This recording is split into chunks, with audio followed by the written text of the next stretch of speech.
defensively, we got to get better. We play teams like this that move around a lot, playing hard, younger guys. We got to do a better job respecting these guys. And, until we do, we're going to get off to slow starts. We're going to be in dog fights every single night. So just, we can't continue to start games the way we've been starting them. Thank God for our bench tonight, which was great. But, we got to be better. 17 threes again, where guys are just looking at us, staring us down, and just raising for shot. What we talked about constantly, making the guys put the ball on the floor, and we didn't learn our lesson. 17 threes again, and we're not going to win many games like that. Joe Varden, Cleveland.com. I was going to ask about that, Ty. You mentioned respecting teams. I was wondering if the perimeter defense had anything to do with just all the new guys you're running in there. I don't know, but we talked about when guys have the ball and they're facing us, we got to make guys dribble the basketball. And all night we continue to close out short. They looked at us and raised and made shots. And no matter if guys are great shooters or not, if you give guys their shots, they can make shots in this league. They're professionals for a reason. And just, for continuity's sake, do you intend to stick with the lineup that you showed us tonight? Yes. As you play, you got Timo tomorrow, who's big, and then on Saturday you have big Cousins. Yeah, Davis and Cousins. So for the foreseeable future, then, or just those couple games, or what do you? We'll see how it works out, Joe. But for these 2 games next, for sure. Chris Fedor, Cleveland.com. 1, what did Jeff Green give you tonight? And 2, that lack of attention to detail that you were talking about on defense, was that why you called for him at about 10:50 in the third quarter?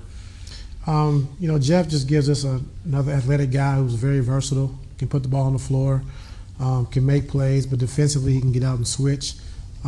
Kevin just, kind of experienced some tightness or whatever, so I got him out. And then Steve went and looked at him and then, got him back in the game. But our whole bench was great. Channing was great, D-Wade, Corver, Shump, Jeff. They all was great for us tonight. So they bailed us out. And we talked about that in the locker room, that they came in and played great because we had a slow start again, and we can't continue to keep doing that.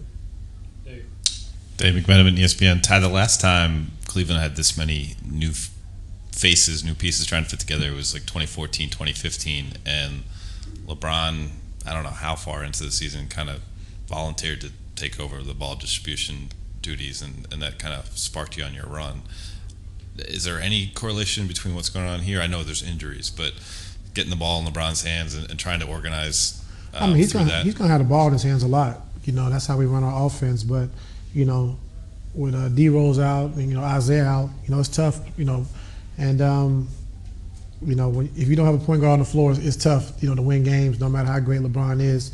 It wears them down. Have to handle the basketball, have to defend, and then make every play. But, tonight we needed that, and going forward we just have to see. Ty, Scott Sargent, WFNY. 1 game, but what are your early thoughts on the JR Dwayne swap? I thought it was good. I thought D-Wade really came in and he ran that second unit. He had some great passes, was able to score, had the ball in his hands a lot, and was able to make plays. So real comfortable in that role. I didn't want to overplay him tonight because we have a back-to-back tomorrow. So once we got the lead and he asked to come out in that third quarter when he got a little winded, I tried to keep him on the bench as long as I could. So knowing we have to have a back-to-back tomorrow, we got to keep him fresh. So the minutes were with that in mind. It wasn't anything outside of. Yeah, just with that in mind. Once we kept increasing the lead, and he was over there just thinking about we play again tomorrow. So great lift, love having the ball in his hands. Very smart with the basketball. So I like him running that second unit. Tom Withers, AP. You just answered my question, Ty. Is it more important for Dwayne to play make as opposed to scoring? Just to to me, I think playmaking is both scoring the basketball and making the right play. And having it in his hands is just, he's never in a rush. He's always poised, and he makes the right play. So I just like having the ball in his hands and let him make decisions. Jeff Shudell, News Herald. Ty, did you come out with some more defensive energy in that third quarter? Looked like you were getting loose balls better than the first half. I thought we flew around a lot better in the third quarter. After seeing the film at halftime and how slow we were moving, how we didn't pay attention to detail, and I think coming out in the third quarter we really locked in defensively. Then we got up and then we kind of let our foot off the gas again. They made some shots again, so then we had to crank it back up. But we just got to have a better defensive mindset from start to finish.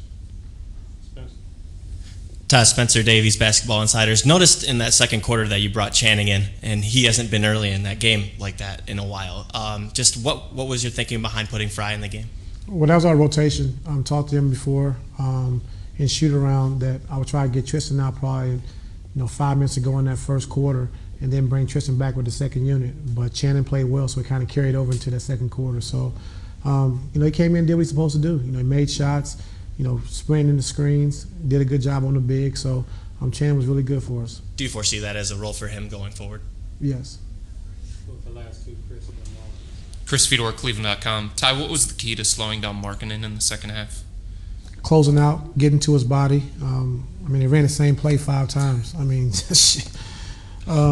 Just getting to his body, making him put the ball on the floor, drive the basketball. And his percentages went down. We know he can pick and pop, and we should have known that from the last time we played him in preseason. So we did a better job of, in the second half, of getting to him, closing out, making him dribble the basketball. Marla Ridenour, Akron Beacon Journal. I know LeBron has the ball in his hands all the time, but can you see how much he enjoys it when those bounce passes to Love in the lane in the fourth quarter? Yeah, I see it.